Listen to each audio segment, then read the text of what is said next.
Hello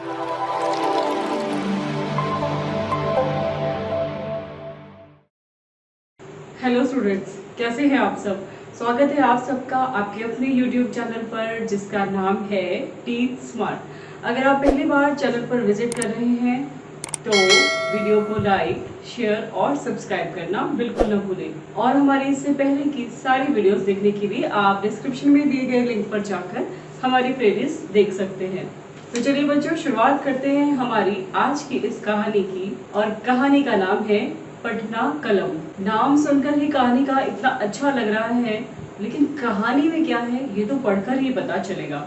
तो चलिए साथ मिलकर पढ़ते हैं क्या है पढ़ना कलम। वे दोनों बदहवास एसपी कार्यालय में घुसे और सामने खड़े संतरी को बताने लगे, पढ़ना कलम खो गई है, रपट लिखवानी है। संतरी ने दोनों को ऊपर से नीचे तक देखा, फिर कहा सामने वाले कमरे में चले जाओ। कमरे में घुसे तो देखा साहब फोन पर बात कर रहे हैं। जब बहुत देर तक साहब ने फोन बंद नहीं किया तो वे जल्दी जल्दी बोलने लगे, साहब पढ़ना कलम खो गई है, कोतवाली से आ रहे हैं, वहाँ रपट नहीं लिखी गई। साहब ने बैठने का इशारा किया और फिर से फोन पर बात करने में मशगूल हो गए। साहब थोड़ा जल्दी करें, उन दोनों में से किसी एक ने विनती की। इस टोका टोकी को साहब बर्दाश्त नहीं कर पाए, चेहरा तमतमा गया। बैठिए, देख नहीं रहे हैं मैं फोन पर बात कर रहा हूँ।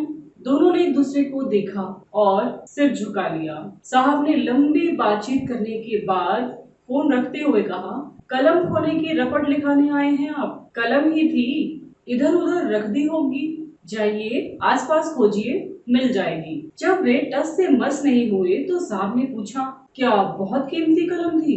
जी हाँ, पटना कलम काफी कीमती है।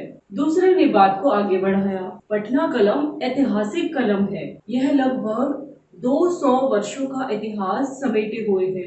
अब इसके बनाने वाले भी नहीं बचे। अच्छा, तब तो काफी महत्वपूर्ण कलम रही होगी जो 200 वर्षों तक चली। पर थी तो कलम ही ना।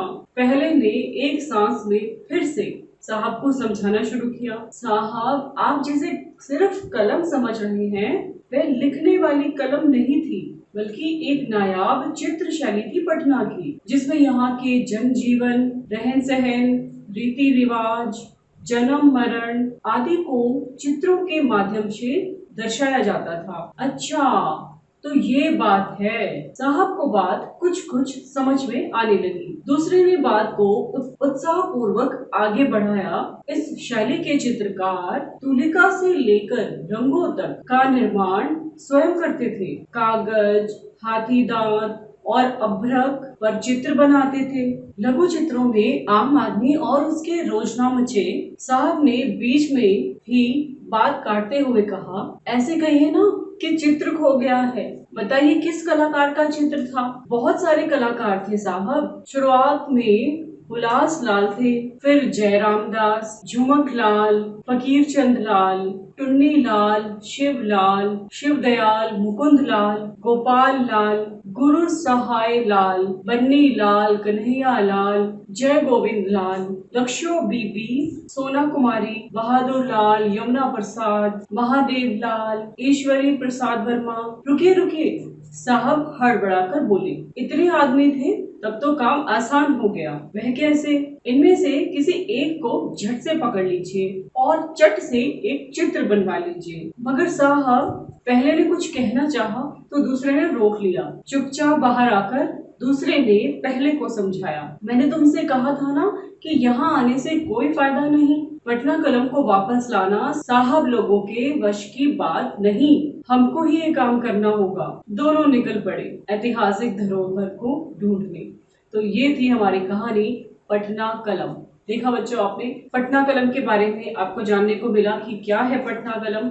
सबसे पहले कहानी में हमने देखा कि दो लोग हैं और वो भागे भागे बदहवास अवस्था में चले जाते हैं एसपी कार्यालय कि हमें पटना कलम खो गई है और उसकी रपट लिखवानी है। तो सबसे पहले वहां पर संतरी खड़ा होता है, यानी कि जो दरवाजे पे खड़ा था संतरी, वो उसको क्या करता है, उन दोनों को ऊपर से लेकर नीचे तक पूरा देखता है और फिर अंदर की तरफ इशारा करता है कि साहब अंदर हैं और तुम अंदर जाकर अपनी रिपोर्ट लिखवा लो। अब जब वो अंदर जाते हैं तो क्या देखते हैं, साहब फोन पर बात कर रहे हैं और वो काफी देर तक एक लंबी बातचीत में लगे होते हैं, क्योंकि उनकी पटना कलम खो गई थी और वो उसकी रिपोर्ट जल्दी से जल्दी लिखवाना चाहते थे। तो इसलिए वो बीच बीच में एक दो बार उनको बोल देती कि साहब जल्दी कर लीजिए, हमारी पटना कलम खो गई है, कि हम कोतवाली से आ रहे हैं, वे बताते हैं। तो अब क्या होता है कि जो साहब फोन पर बात कर रहे हैं इस वक्त, उन्हें ये टोका टोकी बिल्कुल पसंद नहीं आती है और वो उनको बोल देते हैं कि देखो मैं फोन पर बात कर रहा हूँ, आप अभी बैठ जाइए। और फिर वो दोनों एक दूसरे का चेहरा देखते हैं और चुपचाप सिर झुकाकर बैठ जाते हैं। उनके पास कोई और ऑप्शन नहीं था, वो क्या करते, तो उन्हें बैठना पड़ा। और जब फोन करता है उसके बाद साहब ने पूछा, हाँ तो बताइए क्या हुआ। पटना कलम वो कलम समझते हैं और उन्हें गाइड करते हैं। उन दोनों लोगों को कहते हैं कि वो आपकी आखिर कलम ही है और कलम को इधर उधर आपने कहीं रख दिया होगा, तो जाकर आप ढूंढ लीजिए। फिर दोनों समझाने की कोशिश करते हैं कि नहीं, वो कलम नहीं है बल्कि एक जीवन शैली है और ये 200 वर्षों का इतिहास अपने आप में समेटे हुए है और ये काफी कीमती है और इसे बनाने वाले जो लोग थे वो भी अब नहीं बचे हैं। साहब को थोड़ी थोड़ी बात समझ में आने लगती है। वे कहते हैं कि अच्छा, ये तो काफी कीमती थी, इतनी महत्वपूर्ण थी, जो 200 वर्षों तक चली, पर थी तो एक कलम ही ना, आखिर वो फिर से उसे कलम ही समझ रहे हैं। तो साहब को कुल मिलाकर इसके बारे में समझाया जाता है कि जो चित्र शैली थी ये एक नायाब चित्र शैली थी, जिसमें कि वहाँ के जो लोग थे उनके जन जीवन, जन्म मरण, रीति रिवाज, रहन सहन आदि के बारे में चित्रों के माध्यम से दर्शाया गया है। कहाँ के लोगों के बारे में? पटना कलम थी तो वहाँ के लोगों के बारे में बताया गया है। जहाँ तक साहब समझ पाते हैं तो उन्हें लगता है कि ये कोई चित्र है और फिर वो कहते हैं, अच्छा ऐसे कहिए ना कि आपका कोई चित्र खो गया है, चलिए आप इसके बारे में रिपोर्ट लिखवा दीजिए। और क्योंकि किताब में बहुत सारे लोगों के नाम थे, उन्हें बताया जाता है। साहब को जब एक एक करके नाम बताने लगते हैं तो साहब ने कहा, किसी एक व्यक्ति को झट से पकड़ लीजिए और जल्दी से उसी के बाद यानी झटपट एकदम से आप एक चित्र बनवा लीजिए। तो ये सब वो उनको गाइड कर देते हैं कि आप रिपोर्ट लिखवा दीजिए। मगर अभी यहाँ पर एक व्यक्ति कुछ कहना चाह रहा था तो उसको दूसरे ने चुप करा दिया कि तुम बैठ जाओ, रुक जाओ। और फिर वो दोनों बाहर आ जाते हैं। फिर आपस में बात करते हैं कि देखा, मैंने तुम्हें कहा था ना कि यहाँ पर आकर इन लोगों को समझाने का कोई अर्थ नहीं है। ये पटना कलम को ढूंढ कर लाना साहब लोगों के बस की बात नहीं है, वो हमें खुद ही ढूंढनी होगी। तो फिर वो दोनों बाहर आकर ऐतिहासिक धरोहर को ढूंढने के लिए वे दोनों स्वयं ही चल पड़ते हैं और यहाँ पर आकर कहानी खत्म हो जाती है। तो चलिए अब करते हैं इसके प्रश्न उत्तरों को। पहला प्रश्न है, लोग किस बात की रपट लिखवाने आए थे? तो किस बात की रपट लिखवाने आए थे हमने कहानी में सबसे पहले पढ़ा। चलिए उत्तर लिखते हैं, लोग पटना कलम के खोने की रपट लिखवाने आए थे। तो यही हमारा उत्तर है। चलिए अब करते हैं प्रश्न 2। पटना कलम क्या थी, अपने शब्दों में लिखिए। तो जहां तक आप समझ पाए हैं पटना कलम क्या थी, जैसे साहब समझ रहे थे ऐसे नहीं, बल्कि जैसे इस पाठ में पूरी तरह से बताया गया है वैसे ही हमारा उत्तर होगा। तो चलिए उदाहरण के लिए लिखते हैं, पटना कलम पटना की एक चित्र शैली थी जिसमें वहां के लोगों का जनजीवन, रहन सहन, रीति रिवाज, जन्म मरण आदि को चित्रों के माध्यम से दर्शाया जाता था। तो ये थी पटना कलम। ये हमारा उत्तर हो गया और आपको जो समझ में आया है आप वो लिखिएगा। चलिए अब करते हैं अगला प्रश्न। काफी समय पहले चित्र या ऐतिहासिक पेंटिंग्स किससे और किस पर बनाई जाती थी? इसका उत्तर हमें लिखना है।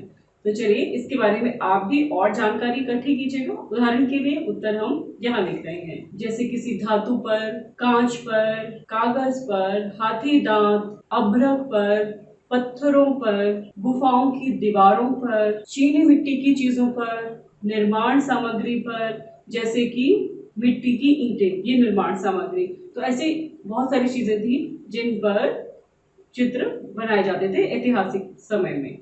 इसके अलावा अगर आपको कुछ लगता है या आपके पास कोई और जानकारी है तो वो आप लिख सकते हैं। चलिए अब करते हैं अगला प्रश्न। इस पाठ में पटना कलम से जुड़े कई कलाकारों के नाम बताए गए हैं। ऐसे ही आप भी कुछ कलाकारों के नाम लिखिए जो कला से जुड़े हैं। तो उदाहरण के लिए ही ये उत्तर है। हो सकता है आप इनके अलावा किसी और कलाकार को जानते हो या आपके राज्य में जो भी कलाकार हैं आप उनको जानते हैं, जो फेमस हैं, जो प्रसिद्ध हैं, आप उनको भी लिख सकते हैं। तो उत्तर में हम लिख रहे हैं, आप जरूर अपना इसमें उत्तर जोड़कर लिखिएगा। जैसे अमृता शेरगिल, लता मंगेशकर जी, प्रेमचंद, रविंद्रनाथ टैगोर, राजा रवि वर्मा, सुनील दास, जेमिनी रॉय, एस.जी. ठाकुर सिंह इत्यादि। ऐसे बहुत सारे नाम और हो सकते हैं जिन कलाकारों को आप जानते हैं, आप उनके नाम जरूर लिखिए। चलिए अब करते हैं इस कहानी के आखिरी प्रश्न को। आपको क्या लगता है पटना कलम दोनों दोस्तों को मिली होगी? उन्हें ढूंढने के लिए उन्होंने क्या किया होगा? इसका उत्तर हमें लिखना है। अब यहाँ पर बच्चों जब ये उत्तर लिखना है तो आपको सोचना है कि उन दोनों ने क्या किया होगा। उदाहरण के लिए उत्तर यहाँ पर है, आप अपना उत्तर जरूर लिखिएगा।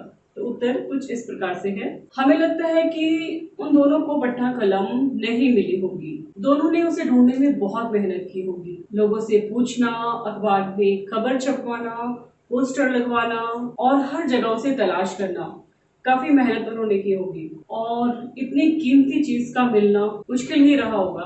तो हमें लगता है कि उन्हें ये कलम नहीं मिली होगी और आप जो सोचते हैं वो आप लिखेंगे। उम्मीद करती हूँ आज का वीडियो आपको पसंद आया होगा। फिर मिलते हैं आपसे जल्दी ही अगले वीडियो में।